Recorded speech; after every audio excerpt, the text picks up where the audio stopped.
trust me.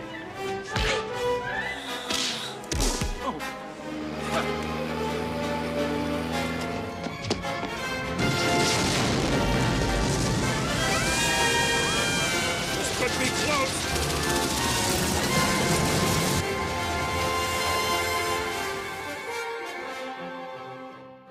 I think everybody felt that this was going to be a successful movie. I mean, it was designed to be extremely entertaining.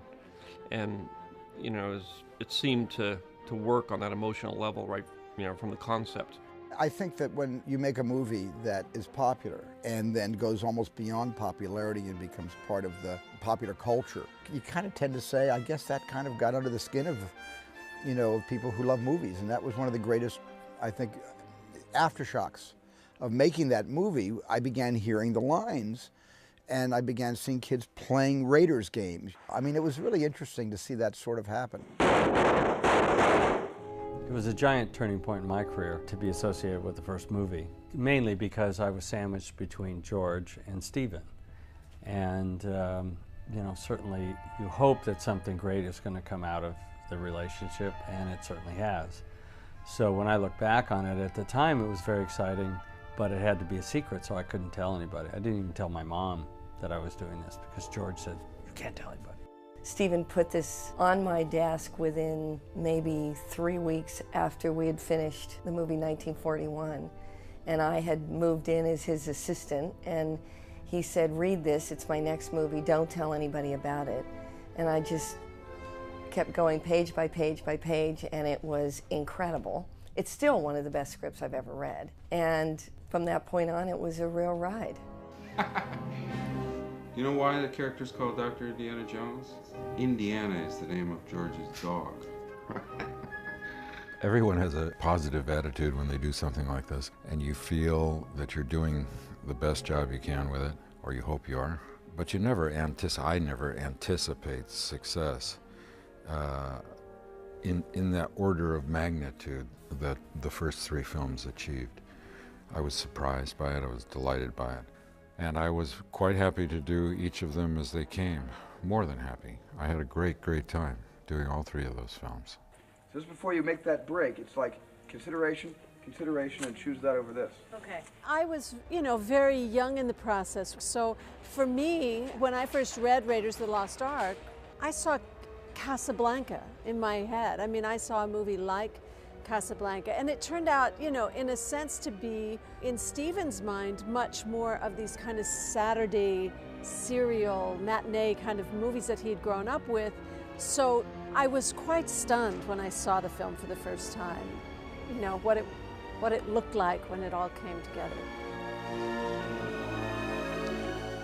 It was 1981, so I was 18 years old, and it was so entertaining. And I was in Milwaukee. I grew up near Milwaukee and went into Milwaukee to see some movie that was sold out, and they were having a sneak preview of this, which I'd never heard of, and so we said, well, let's see the movie with the funny title instead.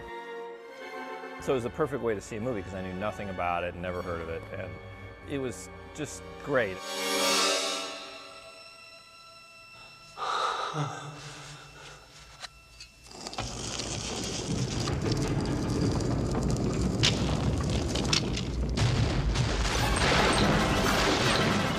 It was so incredibly entertaining, but it was the first movie I saw where it occurred to me that someone wrote this, in this case Larry Kasdan. And not only did somebody write this, but they probably had a really great time at the office when they were doing it because it just looked like such fun. And so it was sort of when I was starting to focus my thinking on being a screenwriter. I didn't see it when it first came out. I left it a while. I think it was word of mouth said, hey, you should see this film, and I went along and seen it because you didn't really know what to expect.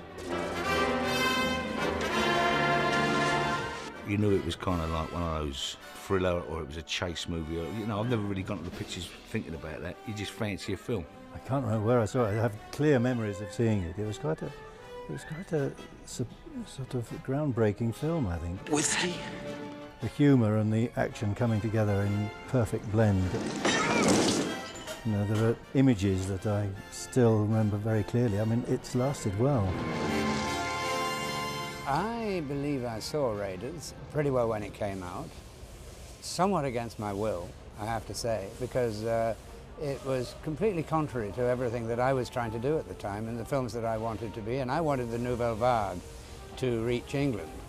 And I mean, looking at it again, certainly retrospectively, there is a great deal more to them than just a simple adventure.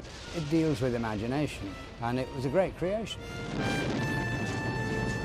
You could get killed chasing after your damn fortune and glory. Maybe. But not today. Of course, you know, everyone in my primary school class wanted to kiss Harrison Ford, but I actually wanted to be Harrison Ford. I wanted to be Indiana Jones.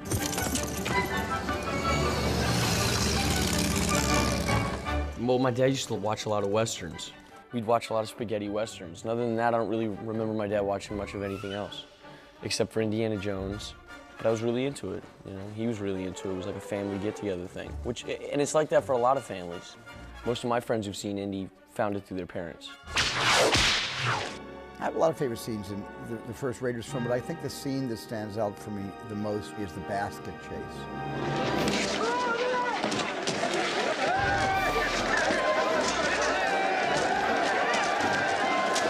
I don't have one particular moment that I can nominate as my favorite. There are lots and lots of moments that I have enjoyed seeing again.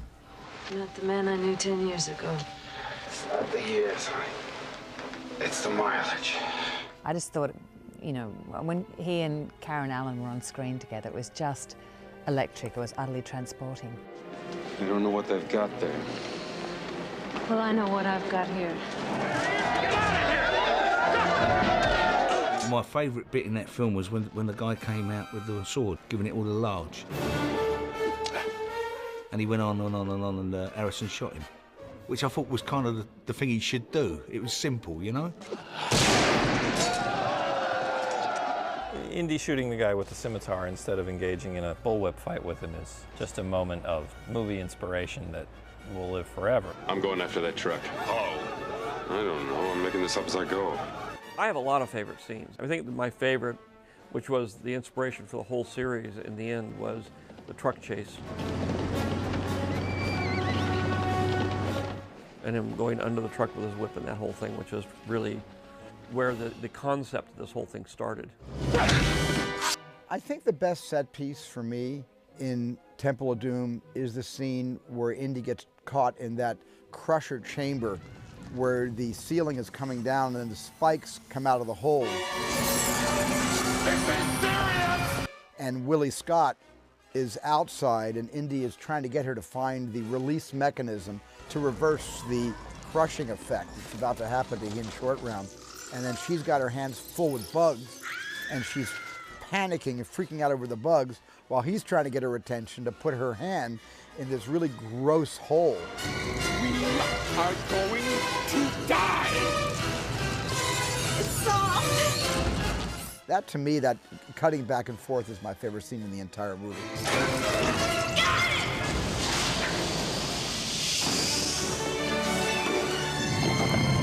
He's such a man's man. He's the ultimate superhero. So when you put him in these vulnerable situations, it's hysterical.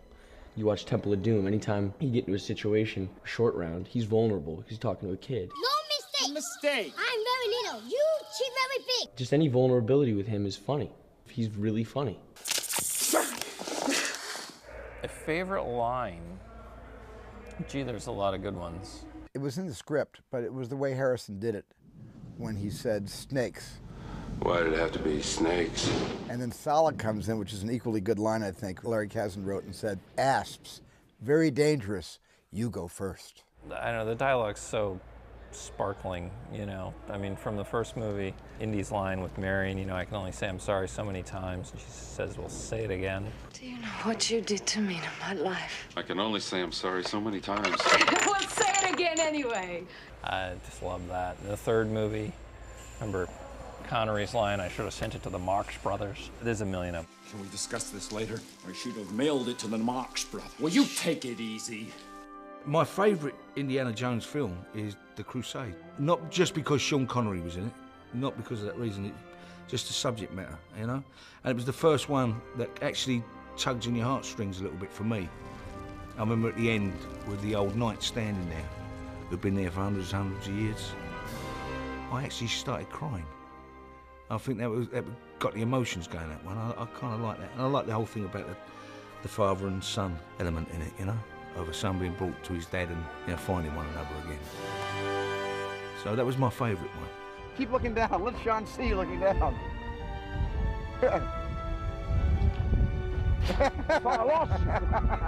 There was quite a talented group of people, and there was a real explosion in the area of the blockbuster movie kind of coming into its own, with Stephen having done Jaws and George having done Star Wars, and then moving into the Indiana Jones series. And they were really at the forefront of that.